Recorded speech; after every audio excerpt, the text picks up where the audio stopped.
जय श्री गणेश। नमस्कार। मैं आचार्य संजय द्विवेदी। मेरे समस्त प्रबुद्ध दर्शकों का मेरे चैनल पर हार्दिक स्वागत है। नौ ग्रहों में न्यायाधीश शनिदेव जो कर्म प्रधान देव हैं, कर्मों के अनुसार ही फल की प्राप्ति कराते हैं, अत्यंत क्रूर हैं, न्याय के कारक शनिदेव हैं। 6 अप्रैल से अपने नक्षत्र का परिवर्तन कर चुके हैं। अभी तक जो इनका गोचर चल रहा था वो राहु के शतभिषा नक्षत्र में था, जिसके कारण कहीं न कहीं किसी भाव में कुछ दूषित प्रभाव प्राप्त हो रहा था।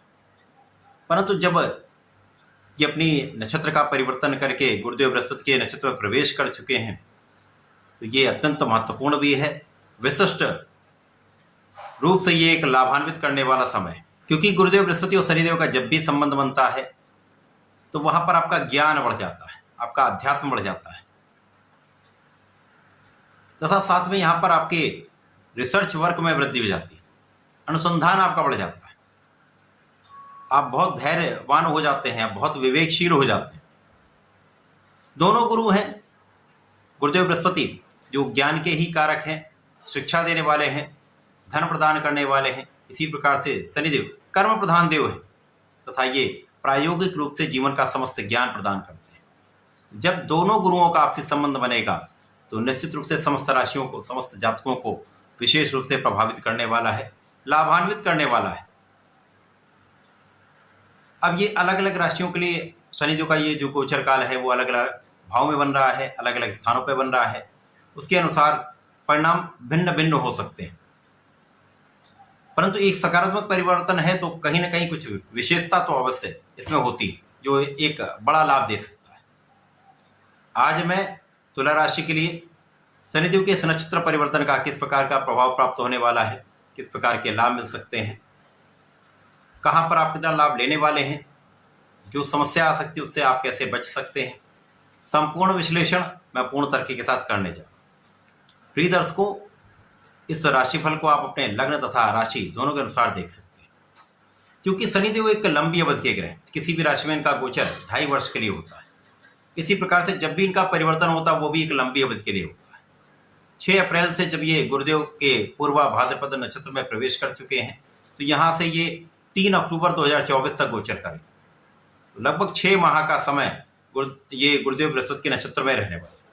तो ये लंबी अवधि का परिवर्तन है, विशेष रूप से समस्त लोगों को प्रभावित करने वाला है। तुला राशि शनिदेव की उच्च राशि है।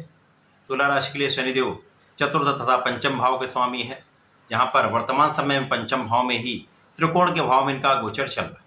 केंद्र और त्रिकोण के स्वामी होकर त्रिकोण भाव में गोचर निश्चित रूप से केंद्र त्रिकोण राजियों का लाभ 100% दे रहा है। अभी तक राहु के नक्षत्र में होकर कुछ अवरोध अवश्य हो सकते हैं, परंतु यहाँ पर भी तुला राशि के जातकों को लाभ मिल ही रहा था। परंतु अब जब गुरुदेव बृहस्पति की राशि में होंगे, यहाँ पर बहुत कुछ सकारात्मक परिणाम प्राप्त होते हैं।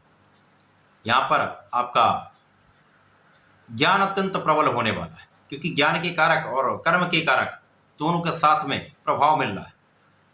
शिक्षा ज्ञान से, संतान से विशेष यहाँ पर लाभ की वृद्धि का योग है। जो लोग विद्यार्थीगण हैं, शिक्षा में संपूर्ण रूप से सफलता का योग है, शिक्षा में सफलता भी मिलेगी, उससे आप लाभ भी लेंगे। जो लोग नौकरी में हैं, व्यापार में, उनके लिए विशेष लाभ का योग बन रहा है। इसी प्रकार संतान भी बहुत अच्छी रहने वाली है, संतान से संपूर्ण रूप से सुख की प्राप्ति का योग, संतान प्राप्ति का योग बन रहा है। जो लोग प्रतियोगिता परीक्षा की तैयारी कर रहे हैं, क्योंकि शनिदेव नौकरी कराते हैं, तो जो नौकरी के लिए प्रयास कर रहे हैं, सरकारी नौकरी में जाना चाहते हैं, उनके लिए बड़ा समय है। यहाँ पर विशेष योग आपको बड़ा लाभ देने वाला है। आपके प्रयास में सफलता आपको मिल सकती है, परंतु शनिदेव है, शनिदेव कर्म प्रधान है। यहाँ पर आपको संपूर्ण प्रयास, संपूर्ण रूप से आपको परिश्रम करना पड़ेगा, जिसका आप लाभ भी लेने वाले हैं। इसके साथ ही साथ आपका परिश्रम अच्छा यहाँ पर बहुत बढ़िया रहने वाला है, पर संपूर्ण रूप से आप परिश्रमी होंगे।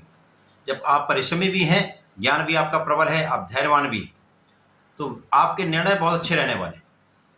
इसी के साथ साथ यहाँ पर जो आपके रास्ते के अवरोध हैं वो धीमे धीमे दूर होने लगेंगे, स्वास्थ्य समस्याएं कम हो जाएंगी, स्वास्थ्य समस्याएं कम होंगी। इसी के साथ साथ आप अपने विरोधियों पर संपूर्ण रूप से विजय प्राप्ति करते हुए आगे बढ़ेंगे। कुछ ऋण बढ़ सकता है, बिना कारण ऋण लेने के प्रयास से बचें। यहाँ पर आपके लिए नए कार्य की प्राप्ति का संपूर्ण योग बन रहा है, कार्यक्षेत्र में प्रगति का संपूर्ण योग बन रहा है, व्यापार प्रारंभ करना चाह रहे हैं तो आपके लिए सकारात्मकता प्राप्त हो रही है। इसी प्रकार से यहाँ पर आपके लग्न को संपूर्ण रूप से प्रबलता मिल रही है। धन वृद्धि का संपूर्ण रूप से योग बन रहा है। जो जीवन साथी के साथ कहीं ना कहीं सामंजस्य में समस्या आती थी, क्योंकि शनिदेव पंचम भाव में होकर सप्तम भाव में पहले दृष्टि का प्रभाव डाल रहे हैं, तो यहाँ पर सामंजस्य आपका अच्छा हो जाए। जीवन साथी से भी आपको लाभ मिलेगा, इसके साथ ही पार्टनरशिप में एक अच्छा लाभ आप लेने वाले। तो जब कार्यक्षेत्र आपका अच्छा रहेगा, आप परिश्रमी भी रहेंगे, तो धन का विशेष लाभ मिलता है। तो यहाँ पर धन वृद्धि का संपूर्ण रूप से आपके लिए योग बन रहा है। यहाँ पर आप प्रभावशील भी होंगे, आपका प्रभाव भी बढ़ने वाला है, और ये समय आपके लिए अत्यंत श्रेष्ठ लाभ देने वाला है, क्योंकि यहाँ पर आप बहुत सोच विचार कर किसी भी कार्य को करने से पहले 4 बार विचार करके आप कार्य करने वाले हैं। तो इस समय में आपको विशेष रूप से आगे बढ़ना चाहिए, संपूर्ण प्रयास करना चाहिए, अपने कार्यक्षेत्र में लगे रहना चाहिए। तो यहाँ पर धन भी वृद्धि होगी, लाभ भी मिलेगा, आप संपूर्ण रूप से प्रगति करने वाले हैं। तुला राशि के जातकों को नियमित रूप से भगवान भोलेनाथ पर जलार्चन करना चाहिए। प्रत्येक शनिवार को यदि वर्तमान समय में आप जलार्चन करें, श्वेत मिष्ठान का अर्पण करें, यदि दूध से बनी हुई मिठाई हो तो सर्वश्रेष्ठ लाभ है। इसके साथ ही श्वेत पुष्प का अर्पण करें, थोड़े से काले तिल का अर्पण करेंगे तो विशेष रूप से लाभ की वृद्धि यहाँ पर होने वाली। तो ऐसा करके इस समय का लाभ लें। धन्यवाद, नमस्कार।